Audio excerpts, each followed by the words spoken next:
Well, Greece's prime minister has managed to convince his own party and his opponents that the country must raise taxes and cut spending to prevent bankruptcy. Its collection agency, the European Union, is growing more impatient by the day. But as Vashi Kapellos reports, Greece must now convince its creditors that it'll follow through. Greek Prime Minister Alexis Tsipras all smiles as the government voted in favor of his reform package. A far less enthusiastic crowd outside Parliament.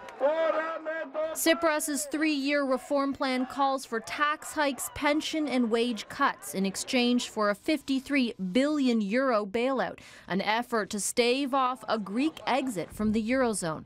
But just weeks ago, Tsipras campaigned against a similar plan, forcing a referendum on the issue.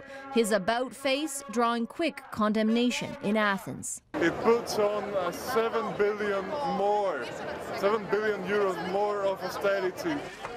The Prime Minister is facing similar questions of credibility in Brussels, where the Eurozone's 19 finance ministers are debating whether to accept Tsipras's proposal, Greece's third bailout request in the last 5 years. And there is, of course, a major issue of trust.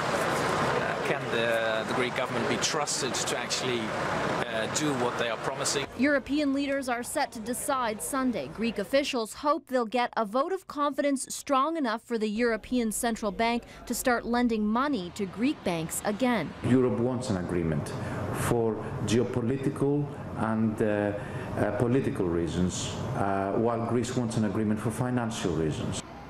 Greeks are still lining up at ATMs, only able to take out €60 a day with banks closed.